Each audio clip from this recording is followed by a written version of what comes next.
Hello, this is Niswander, and welcome to the Nowman Show.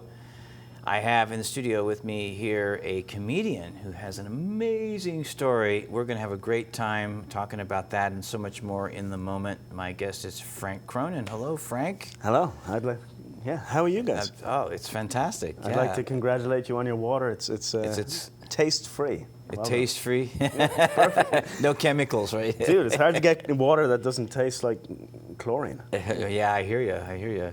How are you? I'm doing good. How are you? Good. I'm grateful for the chair. I was on a big walk, people. Yeah, and Frank has a story. He walked from San Francisco to Los Angeles to raise money for Homeless Healthcare Los Angeles. Frank, that's incredible. Let's start from the beginning. What inspired you to actually do that in the first place?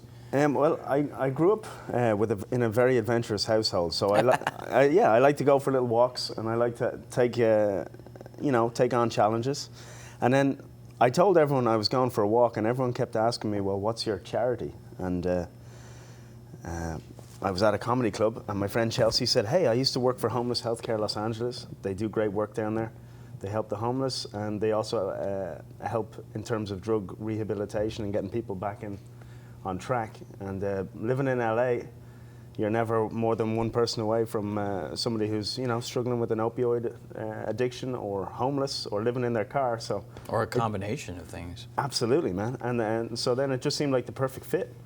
And then I found myself, it was no longer really about me and the walk. It was about, I was sleeping rough every night. So I started to get a taste of what it's really like to be living out on the street. So I would sleep in a bus stop, or on the side of the road, or in behind a fence, or in behind a hedge. And as the weeks went on, I became a little more in the out group, and I started to understand what on a very beginner level of what it might be, or what it might feel like to live outside of society. And it took me 41 days to get to L.A.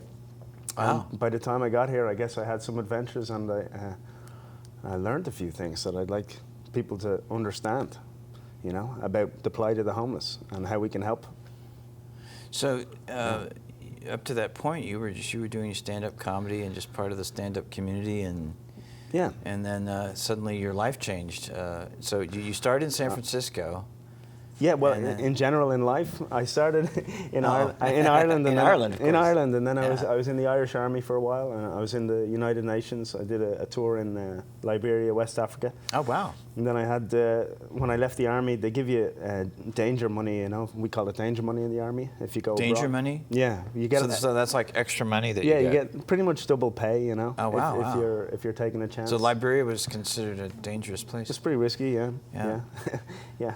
And so when I left the Army, I had a little money saved up and some free time. And my friend had married a Mexican girl, so I moved to Mexico, opened some restaurants. And then I realized business and the Army it's not really for me. Stand-up comedy seems like a real challenge, because it can go wrong. As you can see, it can go wrong at any point, right? So, so I found myself doing comedy in San Francisco first. And since then, I've basically been in L.A., and integrating into the Hollywood scene. And I thought, I'll pursue comedy and acting and try and fit in Hollywood. And then I realized, what are you doing, Frank? Be yourself. And as soon as I started being my old self, which is go off on an adventure and take a few chances and talk to people and be human, Hollywood turned and started looking at me. And now I find myself here. And so on and so forth, and getting lots of bookings, all because I became myself again. That's right. I mean, I don't have to try anymore. Isn't that amazing how we sometimes we need these experiences so that we reconnect with who we actually are? Yeah. Because we do seem to lose the way. Yeah. And we get so caught up in our egos or whatever it is that we're become obsessed with that we don't even realize the most important thing is the human connection. Yeah. And this is all neurosis. Everything apart from a human. This is one thing, if you walk 15 hours a day and you spend a lot of time in the mountains. Is that was it on the average 15 hours a day? Yeah, from the moment I woke up, I was either charging my phone and editing videos on my cell phone in say a Starbucks or wherever I could find a plug, or walking. So some days I would walk 8 hours in the morning and 8 hours after I'd go for a sleep and then walk another 8 hours. But Wow. basically, I spent a lot of time in solitude, and actually, the more disheveled I became, and the less, after week 2, without access to a shower, and you're carrying your backpack, and you're sleeping rough out, no tent every night, you become, people start to look at you and treat you differently. So one of the things I noticed was when I was alone in nature, beautiful feeling of calm, quietness, and it was good for the soul. Right. Because when you're out in nature, that's camping. You're not going to be. When you're living in the city, there's a real chance of things going wrong, especially with people that you don't know around you. And often with mental health issues or, addiction issues or vice issues. And did you see a lot of that along the way? Yeah, I didn't share that online because I didn't share the negative online because, well, first of all, I was entering new territory, Right. And I wanted to be privacy when you're homeless is a scarce commodity, if at all existent. Yes. So the last thing I wanted to do was share footage without sitting with it and deciding what was best to help the plight of the homeless. So I haven't shared any of that footage. But yeah, I spent a lot of time, 1 or 2 nights trying to sleep with people who have been long-term homeless, so trying to sleep on the streets near them. Some of that ended up great, and then other times it didn't end up well because, being in the streets is very unpredictable. There's a lot of people who aren't doing well out there. Yeah. So, yeah, man. But one thing I wanted to point out about you said about being present, Yeah. Like, as I say, all of this is neurosis, everything right down to the glass and the thing. The only thing that's truly human is you sitting alone in nature as a human. And if anyone thinks that's kooky, it's not. That's right. That's the only thing that we know for sure. Everything else is just a manifestation of our lack of sense of self. Like we build this so that we feel better, and we have one of these so that we feel good. But right, it's that I talked to George Carlin's daughter recently, and she says that most human beings, at the end of the day, it's all they want what's best for their own convenient life. Yeah. And we've really got to get beyond the ego. Yeah. And really understand humility, and connecting to fellow human beings and to nature. Yeah. That's really what it's about. Because once we don't lose that connection, then we start to see the profoundness of what life really is, and all this other stuff is just kind of like superfluous in comparison. Yeah, I was only thinking about that today. Is that you might meet someone from the country who spends all their time on the farm, and you think, oh, they don't know anything. Yeah. Actually, they're focused more likely on what's important to the human spirit than what you're focused on with your mocha frappuccino grande. Yeah, that's right. It's just focusing on different things, Right, exactly. It's like you might think you're street smart, but yeah, street smart's cool, but then at some point in your life, you probably have a reckoning where you're like, well, what did I actually do to better humanity? That's right. And if you haven't done anything, then being the hustler on the street, making money will kind of feel a little vacuous, right? That's right. So, What do you think? What's the most profound experience that you take away from all of this?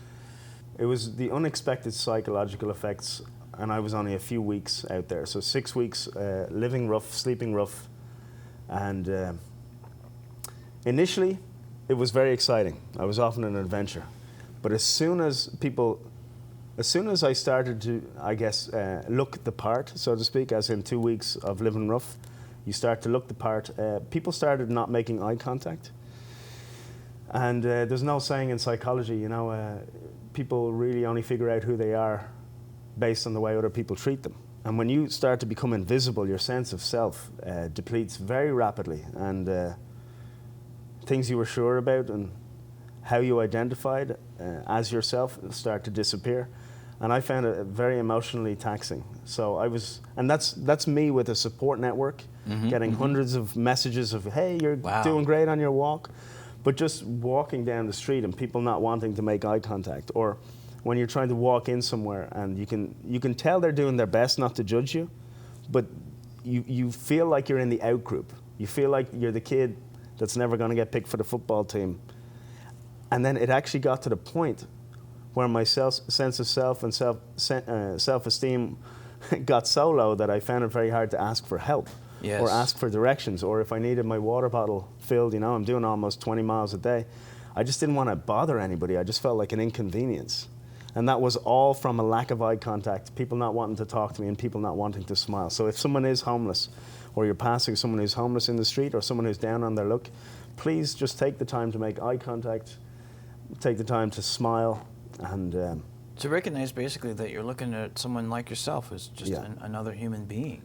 Yeah, and I think I know where we get it, Dan. It's because, we know that seeing someone struggling on the street, is a really poor reflection of how we treat our weakest citizens. That's right. So That's absolutely correct. We find it hard to look at that because it's a reflection of ourselves. That's right. And we've learned that from an early age. Hey, I can just keep, moving. Now, there's thousands of people, including myself and everyone probably in the studio, is very compassionate and very empathetic. But sometimes it's just easier, to go about your business. But if you can just, the gift of a smile, the gift of some conversation, the gift of just any interaction and human contact to make that person not feel invisible. Absolutely. I think it's worth this whole interview, if nothing else. Well, and that's true. I mean, that's why I always, I told Kelly Carlin the same thing I'll tell you is that, I'll talk to anybody, the homeless person on the street or a corporate business person or a celebrity that I meet, because we're all the same. Yeah. And we're all human beings, and it really does come down to that level. And there's no revelation. There's real in reality. There's no actual divisions. Yeah.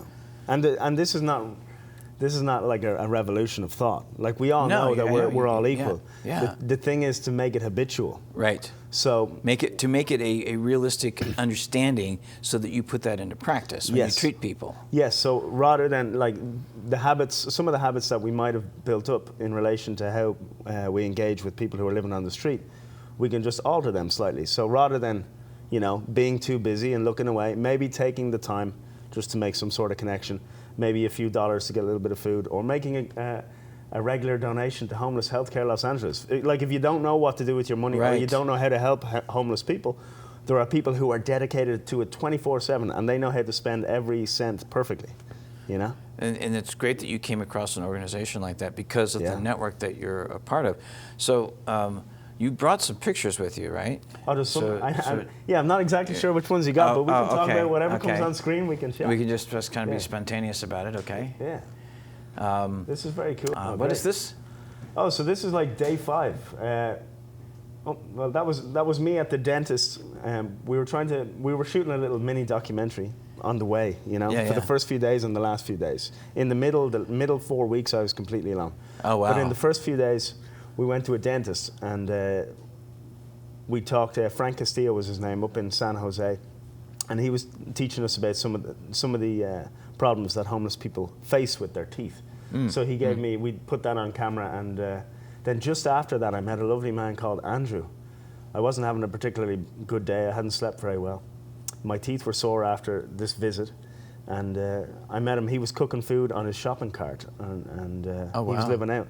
Yeah, he was living basically in a ditch beside an overpass in San Jose. But he saw me coming, and he saw I was a little down, feeling out of sorts, and he offered me food and cooked me breakfast. So me thinking I was like the big cheese helping the homeless, raising money. Here's a homeless man. And here he is helping you. Helping me because I'm looking, We're all the same. Yeah, a beautiful, beautiful man. If anyone's in San Jose and they come across Andrew, say hello. And what's this picture? Oh, this is in the cities, it's kind of easy to find places to hide out. But this is just me beside a train track somewhere off the 101. And that night I was going to sleep in the field right beside it. It was like a Brussels sprouts field. Oh, really? Wow. Yeah, but something told me don't sleep in the field. And I'm glad I didn't, because at about 5 o'clock in the morning, the big harvester came. So I probably would have been harvested to death. Oh, wow. So it would have been you sleep soundly? What? Do you sleep soundly? Yeah, well, I didn't when this thing came. It felt like Close Encounters of the Third Kind, with big lights on it. But I'm an immigrant, Irish immigrant. It was another immigrant driving the tractor. So I was just thinking, this is not what us immigrants hoped for when we came to America. Exactly. Yeah. Exactly. Yeah. What's this picture here? It looks. Oh, that was just I don't know how that got in there. That's just a black and white that makes me look like I know what I'm doing. Right? Isn't that cool? It's a very intense picture. It's a good picture. Yeah, that'll go on something like a coffee mug or something at some point. Yeah, it could. Yeah, or definitely in your portfolio. Right? Yeah, it looks nice, right? Yeah, it does. It reminded me of Tom Cronin, The Great Adventure. Oh, right, that's right. He did real adventure though. I think he went to the Arctic or the Antarctic. Oh, you did a real adventure, but yeah, I just went to Fresno basically. Yeah. That's an adventure, believe me. Yeah, but otherwise, Dan, one thing I did learn out on this trip is being alone with yourself and being alone with your mind is often more valuable than trying to achieve something physical in the real world. So like just spending time in nature clarifies a lot of things and can kind of recalibrate, where you're aiming in life, Yeah, that's right. So your priorities, right? Yeah. I bet your priorities have been drastically altered in some ways, right? Yeah, do you know what? I always thought because my parents were pretty good, man, they gave me a pretty good compass. So like, I try not to let people down. Like, this is a 4-hour extra drive from San Diego because I said I'd do it. Really and I'm appreciate happy to do it. Yeah, but I say that because it's important, like, to do what you say you're going to do. That's absolutely correct. Yeah. I was taught that as well. Yeah. And if people, be the real deal. Don't be fake. Yeah. And there's a lot of people in this world that don't get that. And I've noticed. That is tricky because right now, Well, there's a difference between your private life. I mean, obviously, there's certain things that you just don't want to share with everybody. That's your own private business, right? There's nothing immoral about it. It's just that's your private space, like, like George Carlin had a lot of jokes about that when it came to going to the bathroom. I mean, there's just certain things you just don't want to talk to people about. Yeah. And then there's when you're a public figure like you and I are, there are certain things you want to be completely transparent about because that's the public side of you. Yeah. And you shouldn't hide what that is. Yeah, I was thinking about that because people use the word public figure now. That's what you see like in social media, right? But that encourages bad behavior, right? It does. I suppose everyone should just treat each other nicely. That's right. With respect and. It really is that simple, like kindness. Pass it on, Yeah. Well, this is simple stuff. Paying it forward. Yeah, paying it forward. Giving 51%. Listen with your heart. I love that. Giving 51%, I like that concept. Yeah. Because then you're never indebted to anybody and you've always paid your dues and then there's always a little karma coming back in your favor. That's right. And see, and you make a really good point. Even if people don't use the word karma, there are, I personally believe there are consequences for actions. So if you are doing good things, it is going to translate into that somehow, some way, right? And vice versa. Absolutely. To me, there's no real being alone. Something knows what's going on, in my view. Yeah, and the path. I'm not saying I'm an overly religious person. I'm not trying to say that, but it just, to me, there's a law. There's principle. Well, right? Yes. Can I try and maybe see if we're on the same page? There's like a gut feeling, right, that we all have. People talk about their gut feeling. And they know whether they want to do something or not. The issue is not whether you know whether or not you want to do it, it's acting in the way that you want to act. So if you don't want to do something, make sure you say you don't want to do it. If you do want to do something, make sure you give it your all, right? There's a lot of people who will go their whole lives, including myself, doing things they don't want to do. That's right. And before you know it, you're so far out of alignment with yourself that you can't even decipher whether you're doing what you want to do anymore. And that's when you go out into nature, sit under a tree or go for a 500-mile walk and figure out what life's about again. Yeah. And the thing about it is when you connect with human beings, you see that there's a lot, especially in this world right now, there's a lot of people just focusing on survival like I've personally never seen in my lifetime. It doesn't get better. And until there's a greater awakening, I think, of the whole of society, then there's a demand like, okay, we can't let this continue to go on like this, and then just make it stop. There's different things that all of us can do, right? And you did that walk to try to make a contribution to that, I think, because you wanted, and we all need to survive. I understand that. But we also need to realize that part of the survival mechanism is the fact that we are a whole. We're a bunch of individuals. And anyone who has spent any time thinking at a higher level, like say monks or people who are spiritual or just insightful people or people who spend a lot of time writing, or people who have had psychedelic experiences. Yeah. They know we're all connected and we're That's right. And what even in the Bible, I think I'm not religious either, but there's something about what you do to the least of my brethren, you do to me. That's right. So you're kind of like, if you're helping anyone, it's almost selfish. Like you can actually take. I'd like to encourage people to take pride in helping people. Absolutely. Because there's a lot of cynicism out there now, and cynicism is just an excuse to feel good about not taking action. That's right. Or denial. Yeah. To think, what can I do anyway? And there's always something that one can do. To the point of religion, I'm not religious, but I'm a preacher's kid in the Christian religion. Yeah. I consider myself very spiritual, or whatever the word is there, because to me that makes more sense. Okay. Even people like Jesus were very spiritual. Mm-hmm. You know what I mean? And I had a conversation once with my dad, and I said, Jesus wasn't a Christian, and he laughed. And he said, "You're right. You're right. He wasn't. He was a Jew." That's funny. And so it's, to me, there's an interesting historical thing there, but there's also, like you were saying, there's a philosophy there, like love your neighbor as yourself, which is, to me, a social science, if you want to look at it from a scientific standpoint. Well, it benefits everyone. That's right. And most likely yourself. So being selfless is actually almost selfish. And once you realize that, and the rewards are much greater when you're trying to fulfill the needs of others. And I'm not just saying that, but when you I have never had this much incoming positivity and love shown to me in my whole life. Wow. And all I did was go for a walk and try and raise a little money for a charity. We raised 20,000, which is great. Yeah, that's fantastic. But the reward that's coming back in my favor, I mean, it may as well have been a selfish act, because it's a beautiful, like, wherever I walk now, people are much nicer to me. Anyone who knows about it. That's fantastic. The doors are open. I could probably move things along in a positive direction, both for myself and for the charity at any point now, And I couldn't have done that if I had been selfish, working solely on myself. That's right. And now you have a network of people that has expanded. Yeah. Too, because you meet like-minded people, which is rocket fuel. That is humongous. And do you know what's interesting as well, Dan? The further, let's say, the imaginary food chain of Hollywood, right? Yeah. I like that term, imaginary food chain of Hollywood. Yeah, because everyone's faking That sounds better than nepotism. Oops, Go ahead. Well, everyone's faking it. But higher up the food chain you go, the more people I've noticed. I'm still at the bottom, but the more people I meet who are high up the food chain, they all talk about how they can be of service to people, and how they can serve others.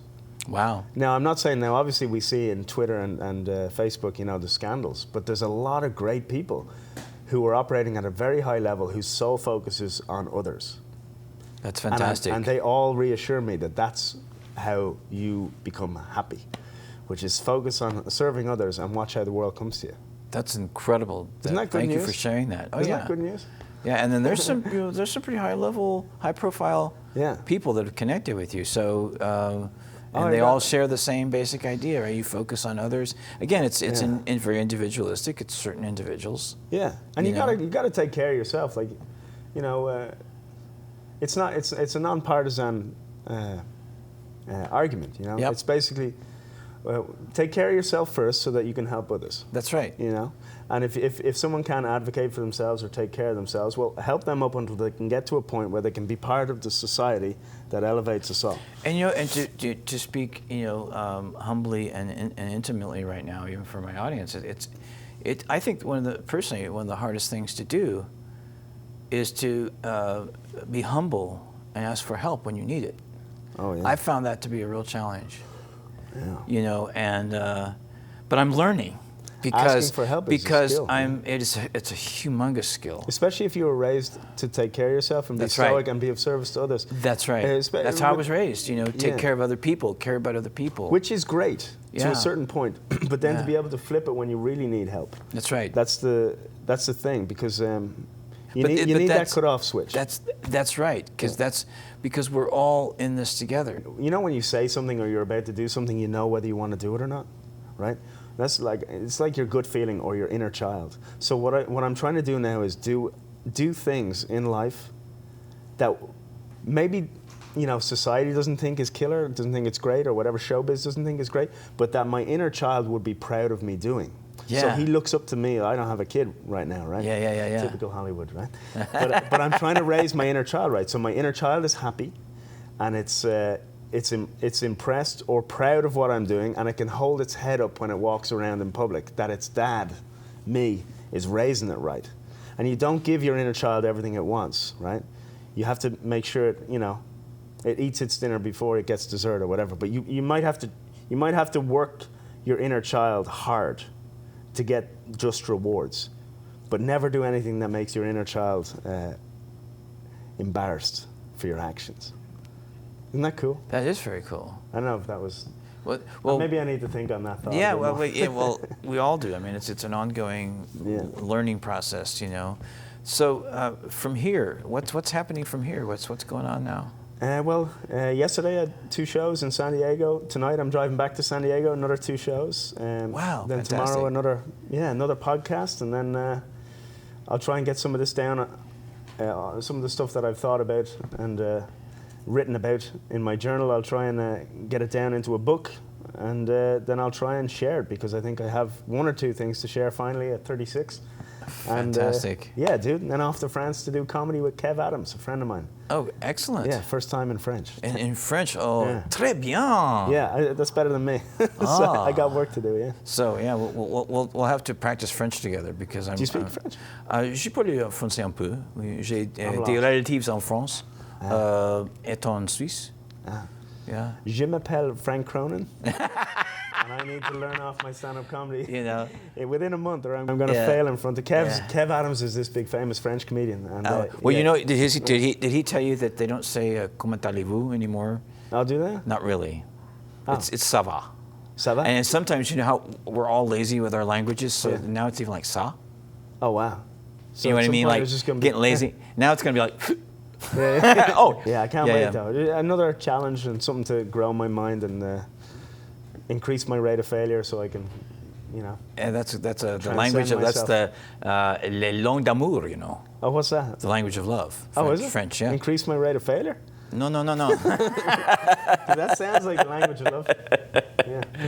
But this has been fantastic. I really appreciate you taking the time to Thank you. Come by Pasadena Media and join me here in the studio. And your story is incredible. We could talk for hours and hours, and we should do that. Yeah, anytime. I'll be back if you guys will put up with me. Yeah. I would love to have you back, and there's always more to the story to continue. Is there going to be a documentary? Yeah, right now all the 2,000 files have been put on a 4 terabyte hard drive. Wow. So there's going to be a documentary of the journey, and then we're going to try and pitch a show, which will be the oddest travel show, hopefully America has ever seen, and we'll direct some funds to Homeless Healthcare Los Angeles from that show. That's fantastic. Yeah, will you keep me posted on that? Thank you, Dan. Thank you so much. This is Niswander. I'm here with Frank Cronin, and you're watching The Nowman Show. Until next time, and as always, stay present in the moment right now. The past is gone, the future is yet to come, it's now, right now. The present is here, the future is near, but it's right now. Being with you makes the body complete, so keep the body moving, ensure you have your feet. At the end of the night, when all is said and done, I wanna know I did the right thing.